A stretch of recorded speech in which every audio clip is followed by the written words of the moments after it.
Alright y'all, so it's been a while. It's a completely different build than what I had on the channel before, but this is my new 1997 Honda Civic DX hatchback. It's got a V16A swapped into it with the LF Trans and A motor. It already has a exhaust I got it with. Yeah, catch y'all up. You guys can hear me too good, but I've been for quite a while now, and I guess I thought I would come back on here, catch up. So that car I just showed you guys, it's a completely different build from what I had before. My other car was a 1998 Honda Civic DX hatchback. That one, as you guys seen in the previous videos, I had thrown the B20B into it and I barely swapped the B16A2 head, or sorry, B16A head onto there. It was a boosted build, never got it tuned, and with the weather here in Oregon, it's kind of the winter time, couldn't really drive it as much, and that was my daily, so I kind of had to let it go. Yeah, what's new since then? I got myself a little truck, a little Silverado. It's an OBS 1994. Done a couple things to it, threw some wheels on it, tinted, sound system, still build in progress, which is something else that I was gonna show, which is the lowering of the front end. I already have the rear end on an 8-inch drop. I'm gonna throw a 5-inch drop on the front end, some DJM suspension, and yeah, this thing, picked it up the other day for a pretty good deal. I'm gonna start building it up again. Not sure if I should keep it, if I should flip it, if I should boost it, if I should do an all motor setup. You guys help me out. It's kind of all stock right now, but it is swapped. I'm not even sure if it's tuned, but I guess it's been running all right, not too bad. Yeah, just thought I'd throw this clip in here. I might throw some random clips in later. See what's up. How the fuck do I even start this? Come on, get up, get up. No, over here, dumbass. Look. Alright, y'all. My name is Juan. This is my 94 Chevy Silverado. Okay. It's 94 Chevrolet Silverado 4.3. Nobody needs to know that it's a V6. I mean V8.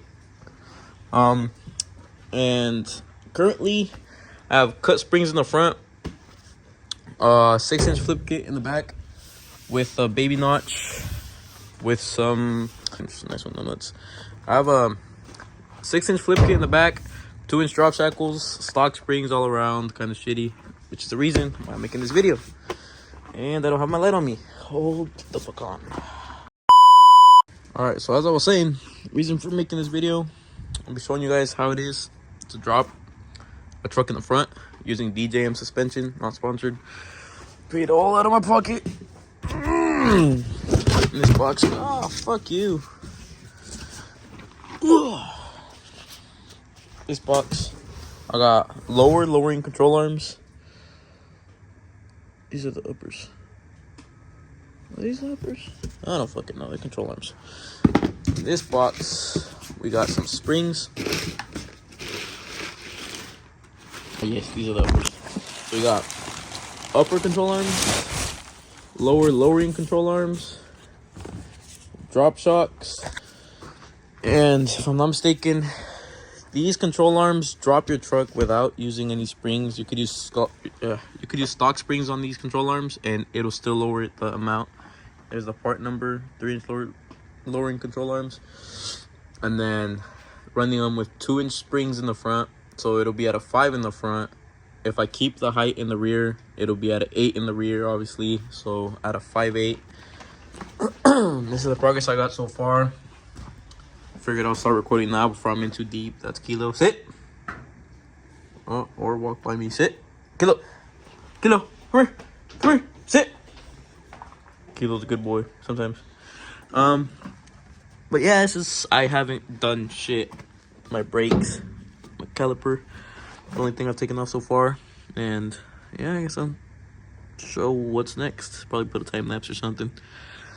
I'll do something. I'll figure it out.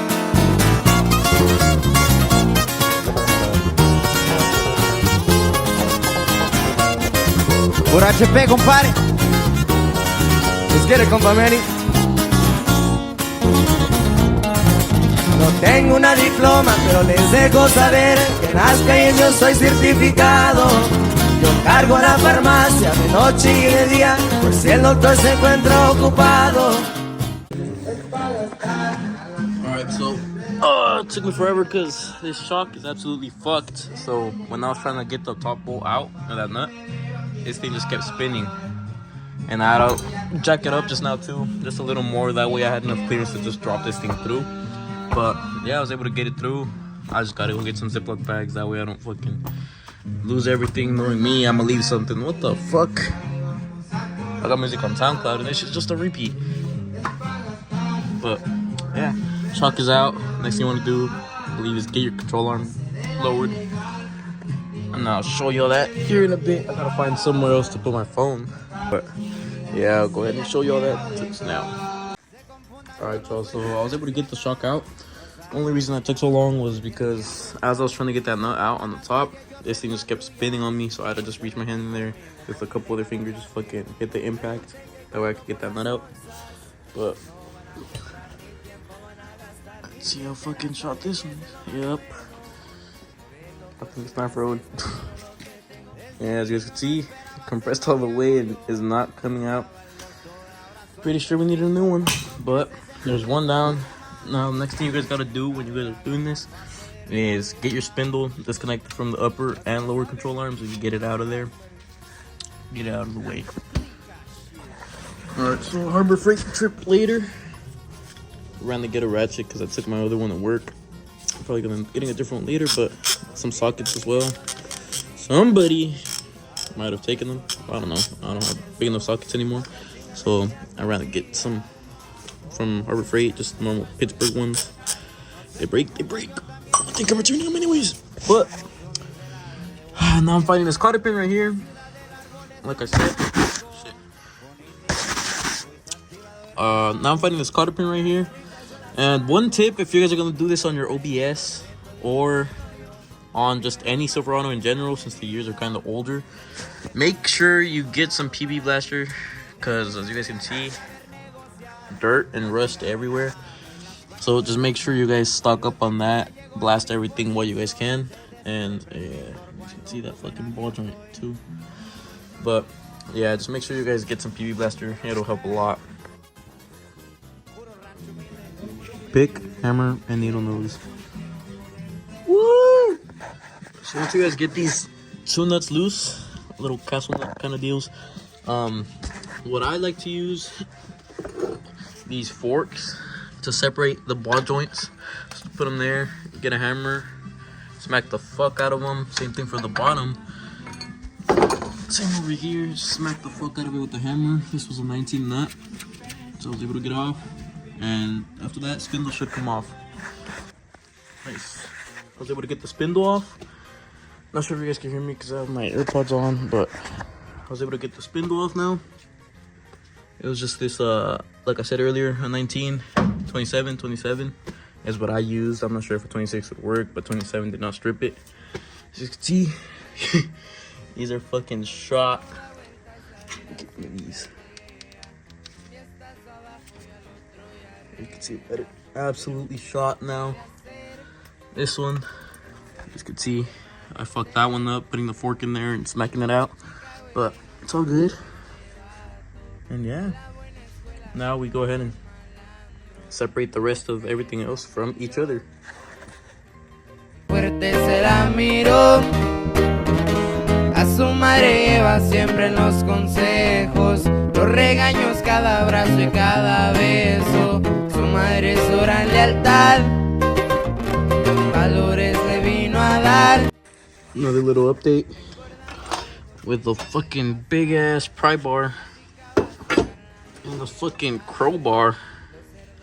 I was able to get this fucker off. So lower control arm out of the way, not to the upper, which is where I might be struggling because I don't have any bungee cords to hold this up. So I'm gonna have to figure something out to not put enough a lot of tension on this brake line. The upper control arm, my phone's about to die, so I gotta make this quick. I was able to use a 21 mil or a 13/16 would work, I believe, is what I had. Double check. Yeah, 13/16 or 21 mil to get the nut off at least, and then the bolt should slide through. It's kind of a weird looking bolt. It's kind of flat on one side. Same thing with the washer, it just matches up. But just gotta get that other one over there, as you can see.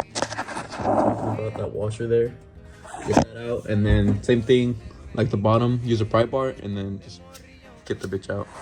Should be good. Boom. Got this side completely done.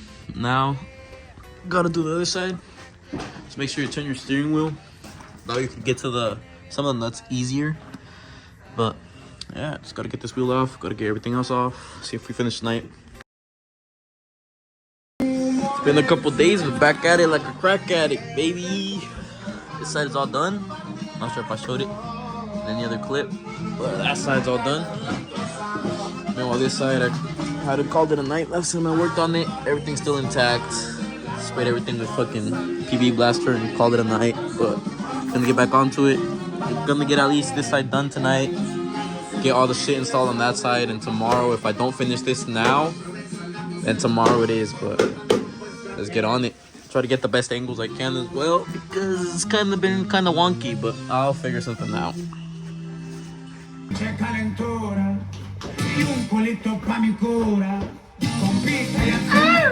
Alright, just giving you all a little update. This passenger side's a little more tedious to get into. Simply because there's barely any space here compared to the other one. You could just fit the wrench or the impact in here and just get at it through here. But as you can see, the header's pretty close to it. So I just had to take out the fender liner. Weird thing about this is it's all fucking like sheet metal. So getting it out was a little bit of, you just gotta get the little, I believe it's like a fucking smallest, I don't even know what it was, like grabbed the random socket.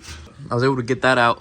Now I have clear space to get in through there, and from there should be just cake. I won't put this back on until I'm done with it, obviously, that way I could get this out of the way and then have enough space to put the other one back in, bolt it up and everything.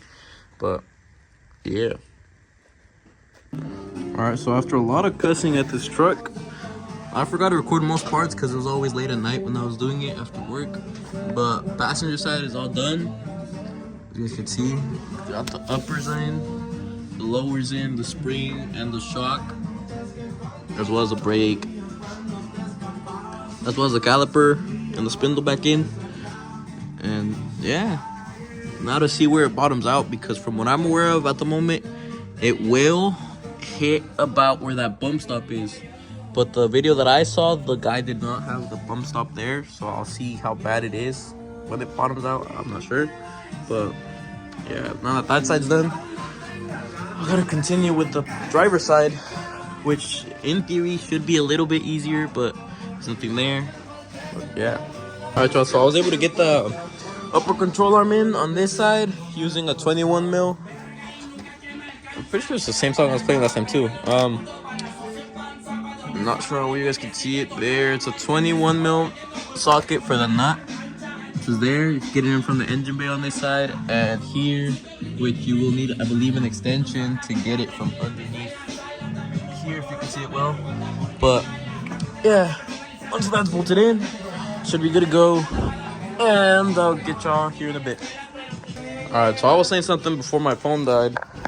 But on the passenger side now, or sorry, driver's side, I got the uppers in, I got the lowers in.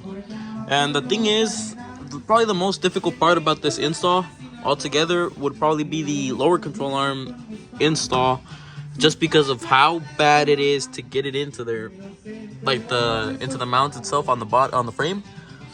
Kind of have to do some fighting with it to get it wherever you want it to be, but your best friend is gonna be a mallet, some grease, and then just your screwdriver, that we can get it in, line it up with the holes, and then also a pry bar too, that we can kind of get in here and move it as you need, as well as the mallet, smacking it in there. But yeah, rest of the stuff should be pretty simple, I hope. It's gonna have some fucking squeaking, but should be all right. Alright, boom. Let's see if I can grab a fucking light. Alright, so I officially got the shock back in there. Same as the spring. Got them both seated in there. Tightened up a little. And yeah, now it's onto the spindle. The sway bar link, which goes there. And the sway bar itself. Tie rod end, which is all shot, but I'll be using it for now. It'll be alright. And recommend don't do this. What I'm doing here, just letting it hang, but it does have a little bit of slack. Yeah, I'm gonna try to record as best as I can. I haven't been doing that much, but I'll catch y'all guys up here in a bit. Alright, chat. So I was just sitting on my ass for a bit, but finally got this side done as well. But just gonna slap on the wheels, see what it looks like on the ground. I also have to do the rear shocks, so I'm not sure if I'm just gonna let it on the ground and lift the rear, or since the front is already lift, go through the outside and lift the rear at the same time. I'll have to see, but gonna slap on the wheels just for precaution, and we'll see how it looks from now. Probably chopped as fuck right now, but I don't even know what I look like. I was able to get the truck done, and about to lower it right now. Let me show you guys what it fucking looks like in the air. It's about a hand in there, and I'm gonna go ahead and set you guys down here. Right about there.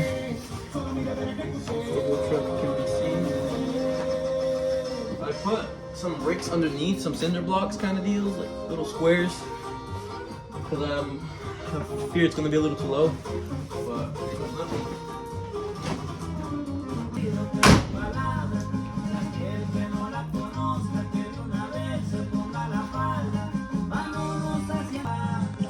that's what it's looking like right there. Like I said, that's on the bricks as well, so may have to. It has a pretty good gap. Springs haven't settled yet. Go ahead, pull her back a little, just to get her off the bricks.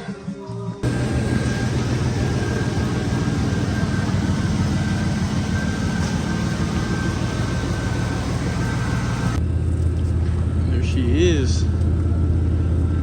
Can't really fucking tell here, but when you get out, you can definitely tell a difference. I think we might need to go lower.